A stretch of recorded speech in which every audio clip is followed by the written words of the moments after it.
चलो भाई देखो अब मैं क्या करता हूँ। ये तो गौ माता का गोबर है। अब पता नहीं आप जर्सी का ले आए कि भैंस का ले आए।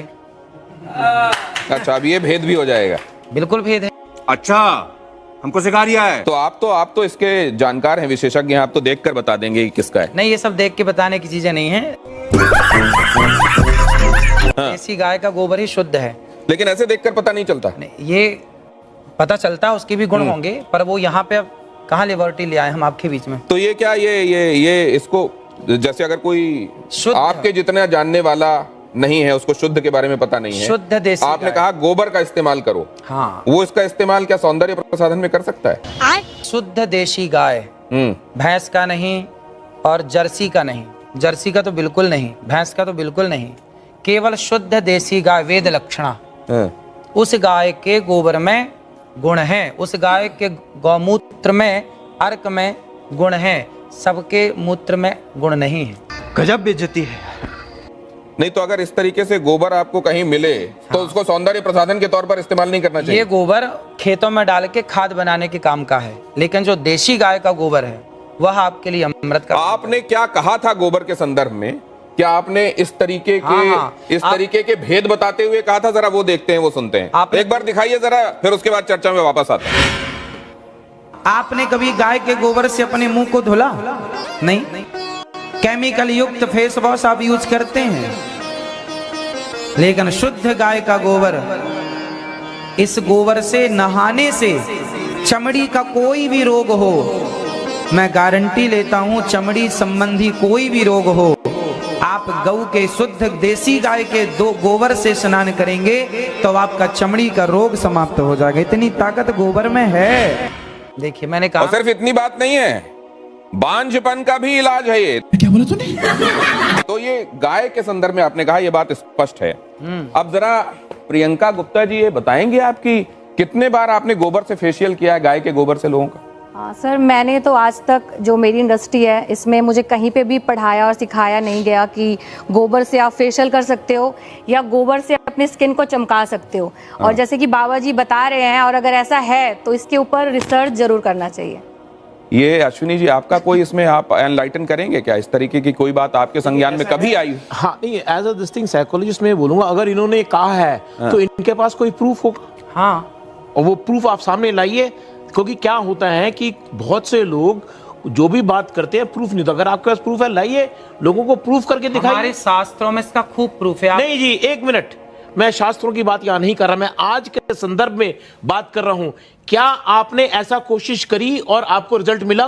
और मिला तो उसको शख्स उनको वापस हम लोगों का एक त्योहार आता है जी, श्रावणी। सुना है आपने? बिल्कुल सुना है। श्रावणी कब आती है? आप बताइए ना, मैं आप सुन रहा हूँ आपकी बात सारी। श्रावणी में हमारे यहाँ सारा समाज, ब्राह्मण समाज को ये निर्देश है, शास्त्रों में लिखा, श्रावणी जब होती है तो हमारे यहाँ गोबर से स्नान करने की परंपरा है। अभी श्रावणी में जो आई, उस श्रावणी में हमने खुद, हमारे हजारों ब्राह्मण सबने एक साथ। अनिरुद्धाचार्य जी, एक सेकंड उनकी, एक सेकंड। आप जो कह रहे हैं ना, गोबर का स्नान, कई बार वो किमाच नहीं होती थी जो लोगों के शरीर में लग जाती थी, उसमें नहीं, मैं क्या कह रहा हूँ, कई बार विधान है, हो सकता है श्रावणी में भी नहाते, लेकिन इसका सौंदर्य प्रसाधन के तौर पर इस्तेमाल हो सकता है। कोई एम्पिरिकल इसके लिए एविडेंसेस हैं क्या? हाँ, पढ़िए आप शास्त्रों को। नहीं, अगर अब ये कह रहे हैं शास्त्रों को नहीं, नहीं, मैं जब शास्त्रों को आप मानेंगे नहीं। शास्त्र की बात ही कर रहा हूं आज। अरे शास्त्र नए होते नहीं, सब पुराने हैं। देखिए, ऐसा मैं शास्त्र की बात इसलिए नहीं कर रहा, नए थोड़ी होते, कोई हमने थोड़ी लिख दिया शास्त्र। शास्त्र में तो बहुत कुछ लिखा है, परंतु आज के संदर्भ में, आज एक मॉडर्न जमाने में, अरे क्या ये चीज होती है? चलिए इससे आगे निकलते हैं। इसका तो ये तो ठीक है कि आप चेहरे पे कुछ और लगा लेंगे, लेकिन जिनको बच्चे ही नहीं हो रहे हैं वो क्यों आईवीएफ क्लिनिक की तरफ जा रहे हैं? जरा ये देखिए क्या कहा अनिरुद्धाचार्य जी ने, जरा देखिए वो, और उसके बाद इस चर्चा पर लौटते हैं। जिसको संतान नहीं होती वो गाय को गेहूं खवाए, और गेहूं जब उसके गोबर से वापस आए तो उसको धुल करके, उसे सुखा करके, उसको पीस करके, उस आटे की रोटी बनाकर भगवान को भोग लगाकर, वो रोटी खाने से संतान प्राप्ति होती है। अनिरुद्धाचार्य जी, आप मैं इस पे बोलूं? आपने ये किस पे एक्सपेरिमेंट किया? खुद पे, दूसरों पे देखा है? आप सही पकड़े हैं। सुनेंगे आप? हाँ। ऐसा है कि देखिए, आप सैकड़ों डॉक्टरों को दिखाइए, यदि सैकड़ों डॉक्टरों को दिखाने के बाद आपको संतान नहीं हो रही है तो आप तो डॉक्टरों से हार गए, डॉक्टर ने मना कर दिया नहीं हो पाएगा।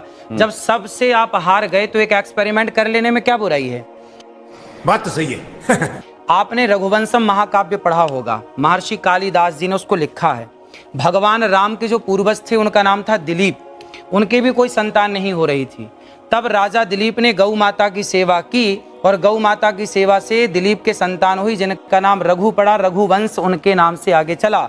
यदि राम का वंश गौ माता की सेवा से आगे चला तो हमारा और आपका वंश भी गौ माता की सेवा से चलेगा। तो तब जब नहीं एक सेकंड, जब दशरथ जी को आज भी है, जब दशरथ जी को यही समस्या सामने आई हाँ, तो उनको तो भी यज्ञ कराना, पुत्र काम यज्ञ कराना पड़ा। तो वो इस विधा से क्यों नहीं हो गया? फिर क्या बोला तूने? इस विधा से हुआ। आप समझो, दशरथ जी ने यज्ञ कराया तो यज्ञ में क्या लगता है? यज्ञ किससे संपन्न होता है? भैंस के घी से आहुतियां नहीं होती है ना, बकरी के घी से आहुतियां नहीं होती। जब तक वेद लक्षणा गाय का उसमें घी प्रयोग ना होगा तब तक आपका कोई यज्ञ संपन्न ही नहीं होगा। बिना गाय के ना कोई यज्ञ संपन्न हो सकता है, ना कोई पूजा संपन्न हो सकती है। समझ रहे हो?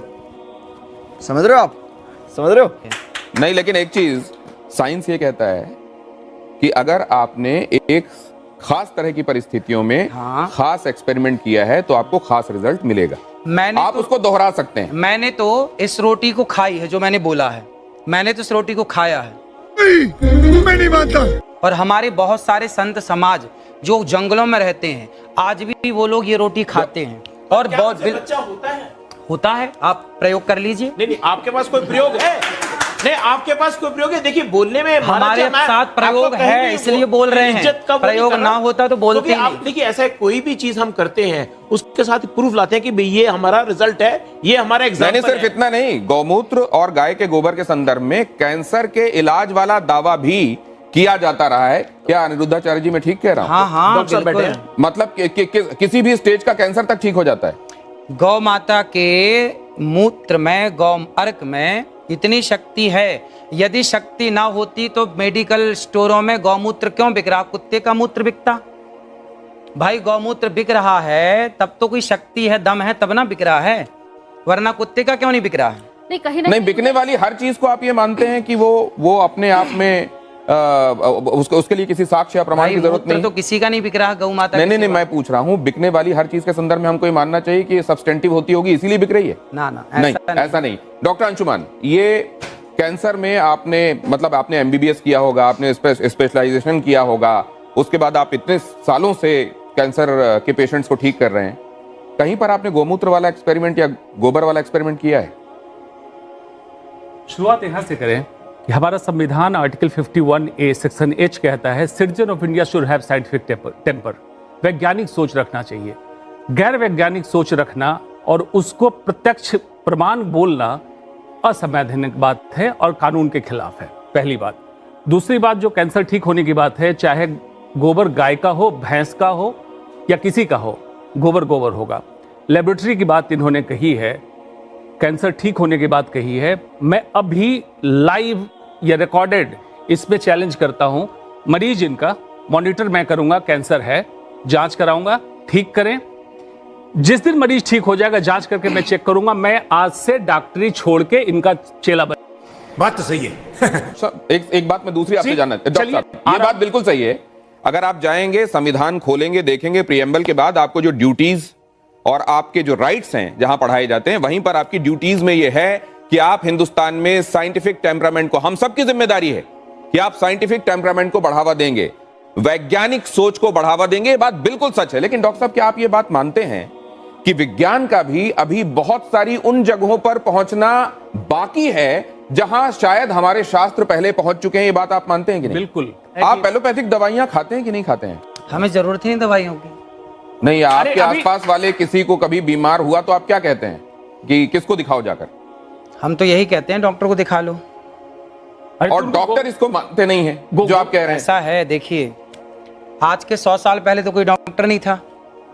10,000 साल पहले सुश्रुत महर्षि, हाँ ना, आखिर आए तो वेद में ही आ गए ना। आप भी वेद में नहीं है? क्यों? बात समझिए, बात की बात कर रहे हैं तो वेद में ही थे। अरे भाई, भारत का हर डॉक्टर सुश्रुत और चरक का संतान है। हाँ। भले हम मॉडर्न मेडिसिन प्रैक्टिस करें, आयुर्वेद प्रैक्टिस करें,